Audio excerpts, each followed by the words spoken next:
Baik, Assalamualaikum warahmatullahi wabarakatuh. Selamat pagi, selamat siang, selamat sore, selamat malam.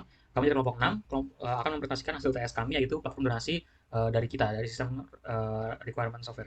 Boleh next? Nah, kita ada kelompok 6, ini ada anggota-anggotanya. Yang pertama adalah saya sendiri, saya Muhammad Zaki Ramadan, NIM 058. Dan selanjutnya ada saya Andika Rahman dengan NIM belakang 056. Saya Muhammad Fadlan Fadilah dengan NIM belakang 052.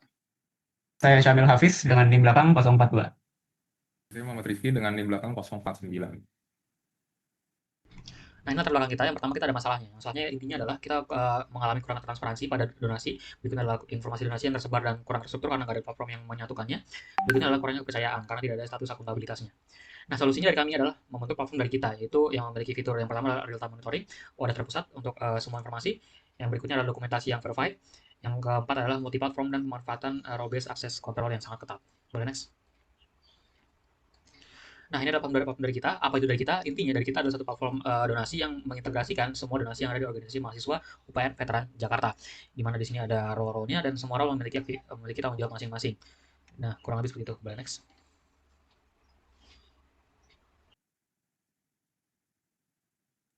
Izin melanjutkan, di sini ada identifikasi pengguna dan aktor. Ada 4 aktor. Yang pertama di sini publik. Yang mereka lakukan yaitu meninjau program dan melihat laporan penggunaan dana.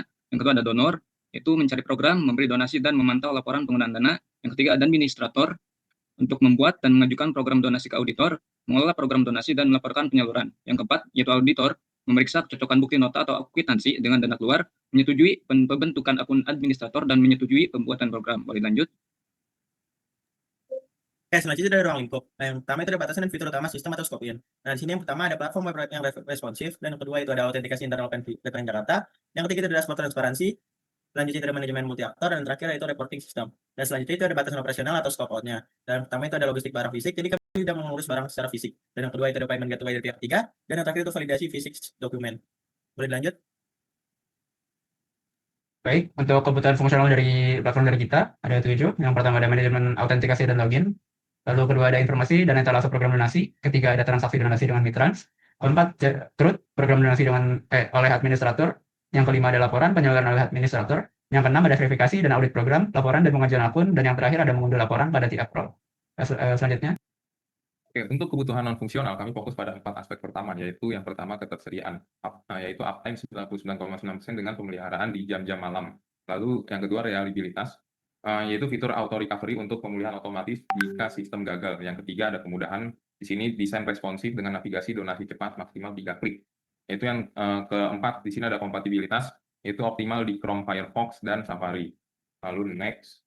3 poin terakhir mencakup teknis keamanan. Yang kelima di sini ada performa. Aplikasi sangat ringan di bawah 2 MB dengan respons server cepat maksimal 2 detik. Lalu selanjutnya ada keamanan. Di sini perlindungan data melalui enkripsi, akses berbasis peran yaitu RBAC dan backup rutin. Lalu yang terakhir ada lokalisasi. Seluruh sistem menggunakan bahasa Indonesia untuk kenyamanan penggunaan lokal. Selanjutnya. Baik, berikutnya adalah pemodelan alur untuk ECD atau use case diagram. Kita memiliki 8 use case. Yang pertama dari donor itu memiliki use case pertama melihat informasi dan transaksi program. Yang kedua melakukan mengelola akun dan riwayat pribadi. Yang ketiga melakukan transaksi donasi. Berikutnya ada guest, yaitu orang tidak login, memiliki hak yang sama, yaitu melihat transaksi dan informasi program. Artinya tidak perlu login untuk melihat informasi pada program. Yang berikutnya adalah mengajukan akun administrator sebagai organisasi mahasiswa. Nah, berikutnya dari auditor itu memiliki use case yang pertama melakukan audit dana dan laporan. Yang kedua adalah memverifikasi pengajuan akun administrator dan donasi. Nah, berikutnya ada administrator itu dapat melakukan yang pertama mengelola program donasi dan mengelola pelaporan transparansi, di mana hampir semua dari yang terikat pada role ini membutuhkan login ke sistem, dan semua aktor kecuali guest dapat mengunduh laporan masing-masing. Boleh next. Nah, berikutnya adalah pemodelan untuk kelas diagram. Jadi sini ada kita ada 8 kelas. Yang pertama ada user, di mana dia adalah induk yang memiliki anak berupa donor, auditor, dan administrator. Di sini donor dapat melakukan transaksi donasi dengan relasi one to zero to many.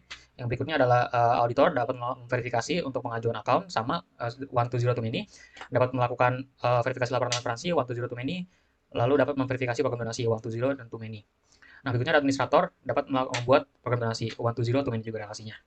Nah, di sini ada hubungan lain, yaitu hubungan agregat, di mana transaksi donasi memiliki hubungan agregat dengan program donasi. Jadi saat program donasi dihapus, transaksi donasi tidak akan ikut dihapus, walaupun mereka saling berhubungan, tapi tidak akan terhapus karena dibutuhkan. Nah, berikutnya laporan transparansi dengan program donasi. Di sini hubungannya adalah composition. Jadi saat program donasi dihapus, maka laporan transparansi akan dihapus, karena laporan transparansi tidak bisa ada jika tidak ada program donasinya. Boleh next? Oke, selanjutnya ada use case yang utama itu melihat informasi dan transparansi program. Jadi mulai di sini ada dua aktor yang terlibat, itu ada public dan juga sistem. Nah, jadi pertama-tama dimulai dari public yang mengakses website, dan sistem akan menampilkan landing page dan statistik total donasi. Dan selanjutnya sistem akan menampilkan daftar program donasi, dan jika tidak terbaca maka data program tidak tersedia. Dan selanjutnya jika ada public atau guest itu memilih program donasi, dan sistem akan menampilkan detail program seperti nama program, deskripsi program, target dana terkumpul, dan juga tenggat waktunya.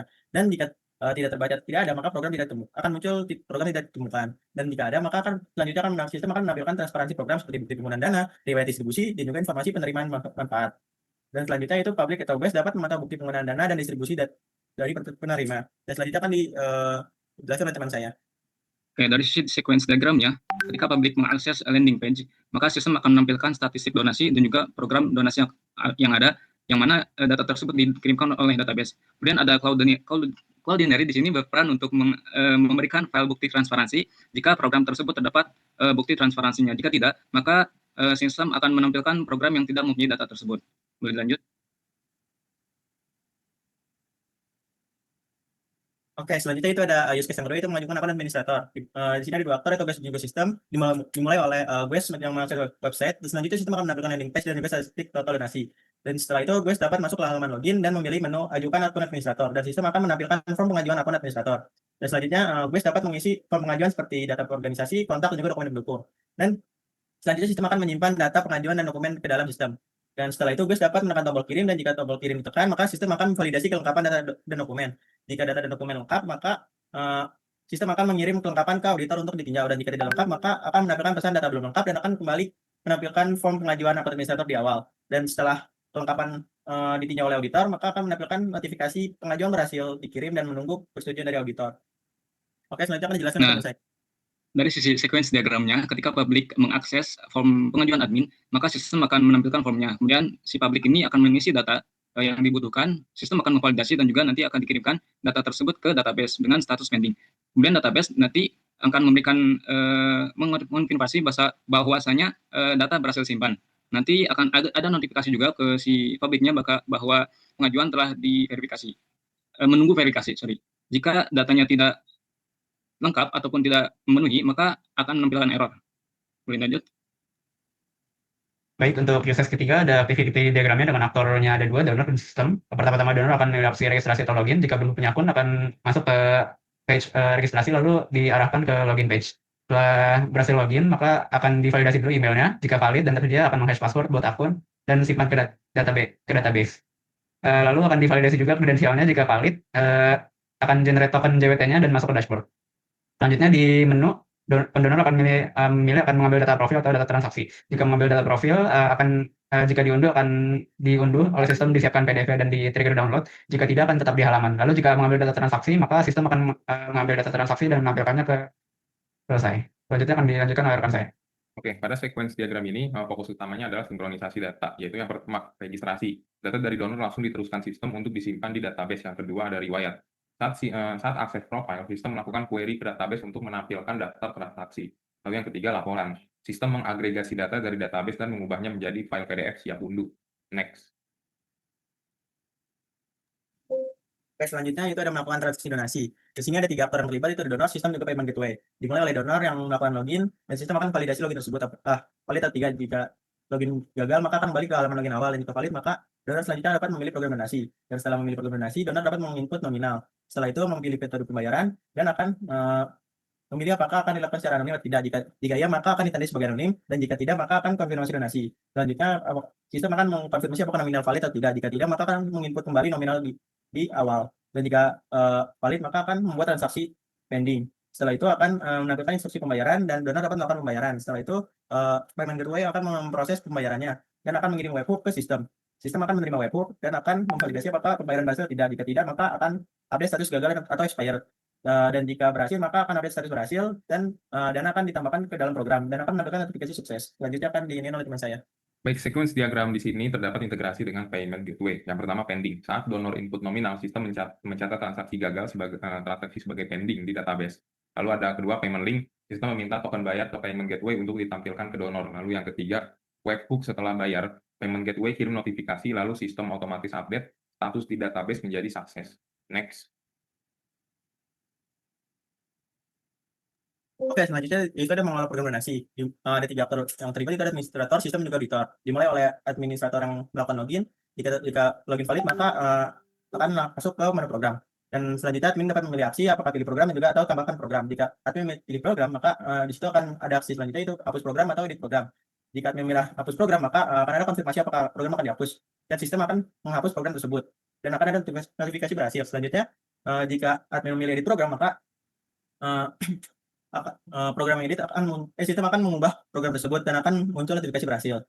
Selanjutnya, jika admin memilih tambahkan program, maka admin dapat menginput data program seperti upload gambar dan akan jika berhasil, maka akan diupload ke Cloudinary, dan jika tidak akan kembali ke input data program. Dan selanjutnya akan disimpan ke database dan set status akan menjadi pending. Setelah itu auditor akan mereview program tersebut, dan jika disetujui, maka update status akan menjadi published dan notifikasi berhasil. Dan jika tidak, maka nanti akan muncul notifikasi revisi dan akan kembali ke input data program. Selanjutnya akan dipresentasikan oleh teman saya. Oke, pada sequence diagram ini melibatkan Cloudinary dan alur verifikasi. Yang pertama, upload.